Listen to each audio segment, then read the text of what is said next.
institution would shape my life, or profoundly I would come to believe in its purpose. I remember being struck by a few things when I first was sworn into office in 2005. One was how beautiful this building is, and how lucky I felt to be able to work in it. Second, how intimidating it felt to sit in a desk that had been occupied by generations of Wisconsinites before me. And finally, how ordinary the work felt from the outside, especially. Papers and microphones, debating and votes, until I realized how extraordinary the responsibility truly was. So today, as I announce that I will not be running for re-election in November, I am struck by how much this work has shaped me, how honored I am to have played a small part in democracy, and how proud I am to know that the state of our legislature is strong. The decision wasn't easy. I've been thinking about it for most of 2025.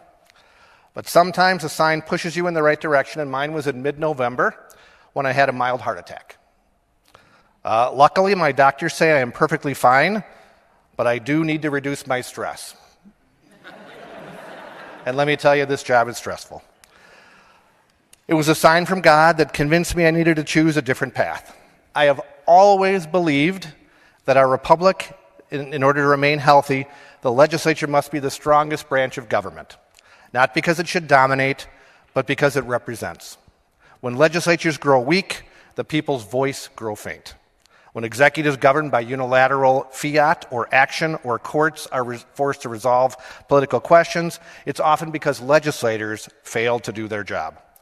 My work here in the state capitol has been guided by the conviction that this body must never surrender its authority, its responsibility, or its relevance, no matter who the governor is or what party he or she are from. Like most of you, I did not arrive here with a grand plan to stay for 22 years. I arrived with a belief that this institution mattered and that a healthy respect for the fact that the people who sent me here expected me to take the job seriously, even when it was hard, unpopular, or lonely. Over the years, that belief has only deepened. Serving as a member of this assembly and for the past 13 years as its speaker has been the greatest professional honor of my life. Together, we have worked to uphold the legislature as a co-equal branch of government, defending its constitutional role and restoring balance when the balance was tested. We strengthened legislative oversight, even though our court has now weakened it. We reaffirmed the power of the purse, even though some want to take it away, and insisted that major policy decisions be made by elected representatives accountable to voters, not unelected state employees. The Wisconsin State Legislature is not just where laws are passed, it's where democracy slows itself down on purpose. We debate in public. We answer to voters. We live with the consequences of our decisions, right or wrong. I learned early on that in the legislature, it's strongest when everyone agrees, not only because of that, but because people are prepared to show up and argue their case honestly. I've had days in this chamber when floor debates ran long and tempers flared. In fact, many of us can remember the longest debate in state history lasting over 63 hours right here in this chamber. And now many of you complain when we go more than 3 hours. Right? And yet, I have to tell you that those were some of the days when I felt most that the system worked, exactly as the founders intended. As Speaker, I've also learned that the job is all about relationships. And for the people here in this room, thank you. You are some of the smartest people I have ever met, the most capable, and Wisconsin should be so proud of you. But the job is about quiet conversations in hallways. It's about the late night meetings when deadlines loomed, because we all need a deadline. And the moments when you came up and talked to me about an event or something that was personal to you, and I got to listen to your stories. What made the biggest impact was regular people coming up to you in the coffee shop or wherever it was to tell you their opinion, even if you didn't want to hear it. There were moments of real pressure, moments when the institution itself was being tested. And I am so incredibly proud that all of us were able to stand together. We advanced reforms aimed at fiscal responsibility, holding the line on spending, protecting taxpayers, and making difficult decisions to secure Wisconsin's long-term economic stability. We pursued policies to grow jobs, encourage investment, and keep Wisconsin competitive in a rapidly changing environment. We expanded educational opportunities for kids, particularly in families who felt trapped by circumstance of their birth rather than by a choice that they made. We tried to change a system that far too often traps our neighbors and their circumstances rather than what we all want, which is helping to lift them to greater circumstances. Some of the accomplishments I am proudest of will never make headlines. Improving how this institution functions, modernizing its operations, and ensuring that future legislators inherit a legislature that is stronger, more transparent, and more resilient than the one I entered 2 decades ago. No accomplishment in this building is ever the work of one person. To the members of this assembly, Republicans and Democrats alike, thank you. We have argued fiercely. We have disagreed passionately. And yet we have all shown up day after day by a shared respect for this institution. The debates that we have in this chamber actually matter. They matter because they happen in the open, because they require compromise, and because they reflect the will of the people that we all serve. To my personal staff, many of whom are here today,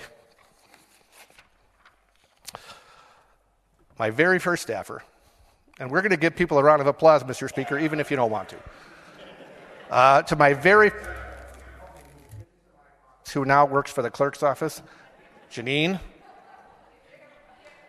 up there, let's give her a round of applause.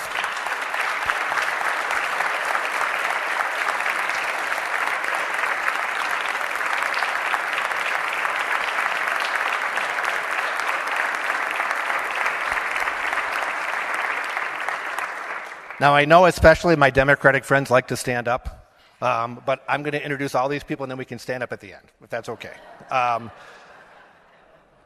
To the woman who took me to the Howard Dean interview and pushed me out of the window or out of the door of the car without telling me what I was doing, my very first communications director, Kit Beyer. Thank you very much. Thank you.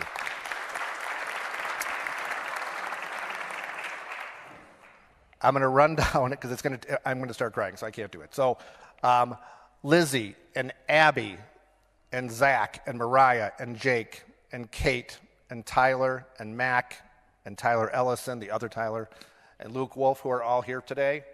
Thank you, thank you, thank you, thank you. You have made me a better person, and you made this institution stronger. You have. But to the person.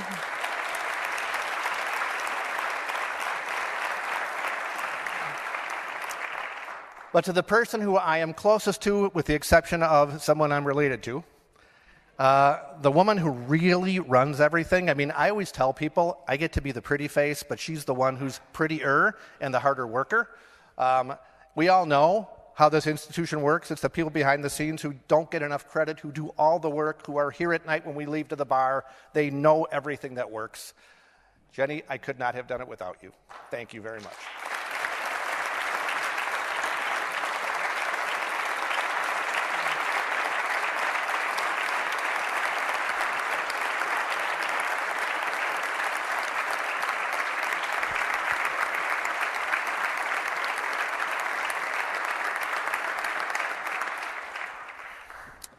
"82 people have worked in my office since I started, about half interns, about half professional staff in the office, each and every one of them fantastic. To the other professional staff of the legislature, the people who work for our Fiscal Bureau and the Reference Bureau, I'm not going to start naming them all, the 6 service agencies, right? Incredible people. We are so blessed, and they do not get the thanks that they deserve. Every day, day in and day out, the stupidest questions that we have, they act like they're serious, right? They are amazing. They're the steady hands, the institutional knowledge, the quiet professionals who really make us work. Their long nights, their careful counsel, and devotion to process often go unseen by the public, but they are truly the foundation of everything that we do. Any success attributed to me belongs rightly with the professional staff who made it happen. Let's give them a round of applause, too.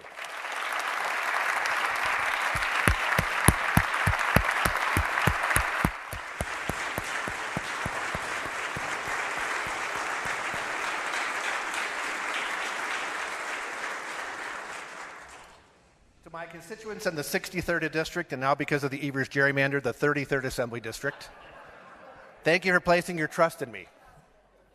Thank you for placing your trust in me time and time again over the past 2 decades. I am deeply humbled by the confidence in my ability to serve Racine and Walworth counties.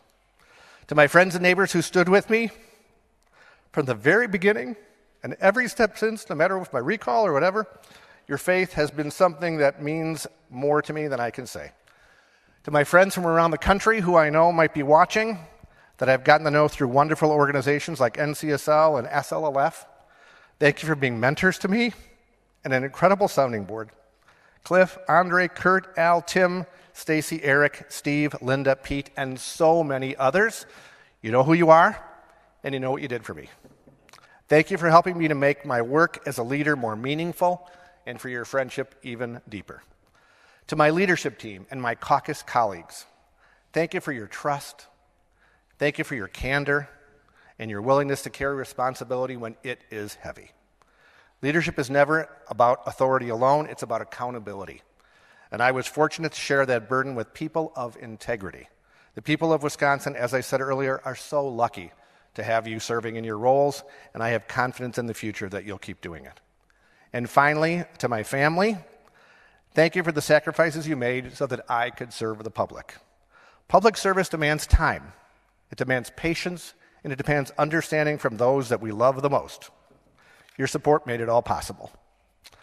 Winston Churchill famously said, "Everyone has his day, and some days last longer than others."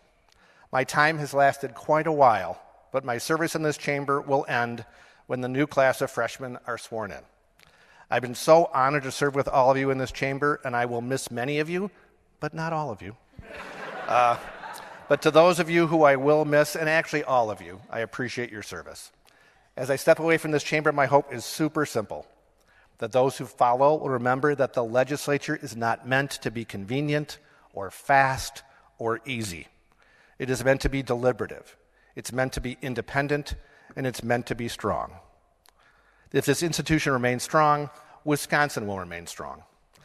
So as my friend, the former Speaker of Iowa, Linda Upmeyer, said on her own retirement, "I'll miss the clowns, but not the circus."